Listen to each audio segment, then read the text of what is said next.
Hi, I'm Clara, a high school sophomore.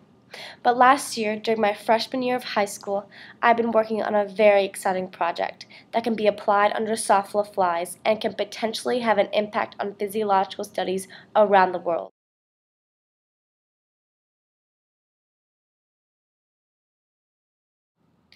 As you all may know, Drosophila has been a model for genetics for many years. And, as you can see here, there are hundreds and even thousands of similar peptides in the human that are shared with the Drosophila, and the potential genetic studies on the Drosophila is endless. But in order to do physiological studies on the Drosophila heart, there needs to be a good saline to keep this heart stable to conduct these physiological studies. I started with the saline the other researchers in the lab were using, the Stewart-Atwood saline from 1994, which was devised to keep the neuromuscular junction stable. This saline was causing the heart to slow and eventually stop around 20 minutes. I was curious about how this occurs. I first checked the pH and saw it was drifting from the optimal pH of 7.1 to 7.2. This slight change caused the heart rate to slow and eventually stop. I used the same base of the saline that Stewart-Atwood used. This is from pooling the hemolymph and using ion concentration to find the exact compounds that compose the hemolymph. Then, I used many different buffers such as bis, heaps, trisma acid, and trisma base, which are common salines in the insect community at different concentrations to try to find the perfect saline for the Drosophila heart. After I made up the saline in 250 milliliters, I had to adjust the pH using 1 molar HCl, or hydrochloric acid, and 1 molar NaOH, or sodium hydroxide. I did this over many trials and calculated the average amount of solution I needed to adjust the pH of the saline. I then let the pH drift over about 20 hours, even though the physiological range is on average around 2 hours to 4 hours. I simply wanted to see how each saline did over long periods of time. The heaps at 25 millimolar never drifted above about 7.3, and it was the overall best buffer, followed by trisma acid at 25 millimolar, which never drifted above around 7.4. If you remember, the trisma acid was the best saline in adjusting the pH using only 14 microliters, in comparison to heaps at 25 millimolar using around 27 microliters to adjust the pH to 7.1. Overall, so far, the trisma acid 25 millimolar is the best saline to use on the Drosophila. After I made up the salines and tested them with pH over time, I tested the new salines on the hearts. I dissected the Drosophila hearts by pinning the head and tail, cutting laterally down the larvae stomach, and then pinned the sides open.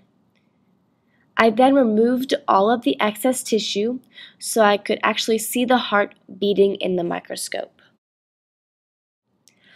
I then recorded the heart rates on a tape, then hand counted the heart rates over 1 minute. I first placed each larvae in 5 millimolar bis for 2 minutes, and then I changed out the saline to the test saline. The white bar is the percent change from bis to the new saline. Even with the control, the first white bar, when I changed bis 5 millimolar to bis 5 millimolar, the heart rate went up because changing the saline excited the heart. Then, after 10 minutes of bailing in the test saline, I changed the saline to 5-HT, or serotonin, and let it sit for 2 minutes. The red bar is the percent change of the test saline to serotonin. You may ask, why serotonin? Well, the researchers in the lab were currently doing tests on serotonin, and I wanted to see if it reacted well with the new saline. Serotonin was expected to cause an increase in the heart rate, which it did. I especially want to focus on trisma acid at 25 millimolar because it was the best saline in the adjustment and it fared well in the pH over time. The trisma acid had a clear increase with both percent changes, and also at 50 millimolar was very interesting because it immediately stopped the heart of the Drosophila, but was restarted with serotonin. I concluded from this that it is not the trisma acid that is stopping the heart, but the concentration.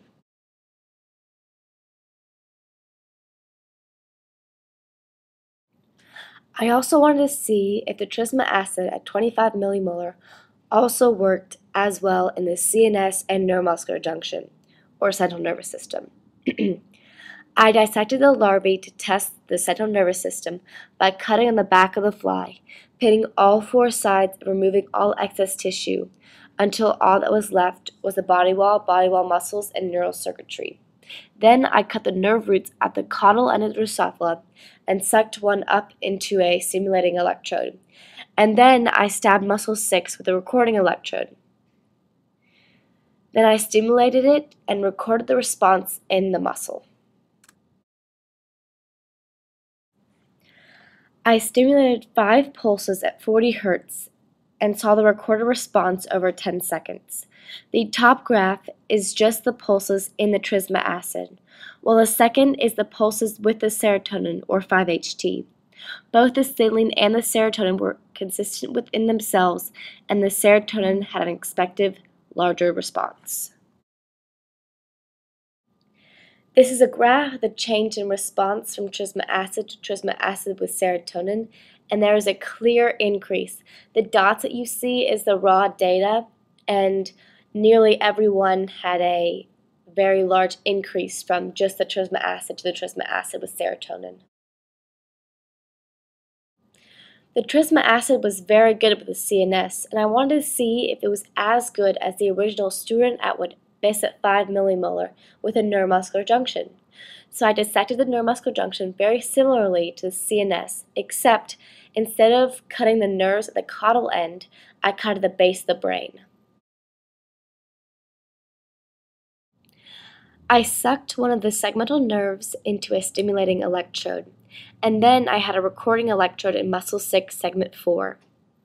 When I stimulated the muscle, I got the response in different nerve terminals, the IS and the IB. The IS is the small bouton, while the IB is the big bouton. It is not, though, describing the size of the response, but rather the size of the swelling on the nerve.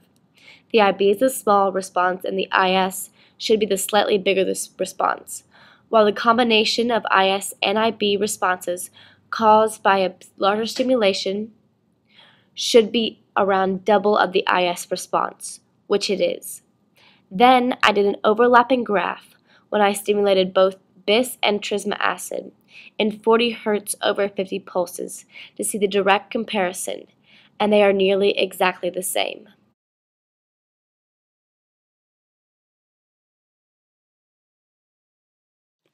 As a summary, the pH in the Stewart and Atwood saline was drifting, which was causing the heart rate to slow down and eventually stop altogether in the Drosophila heart.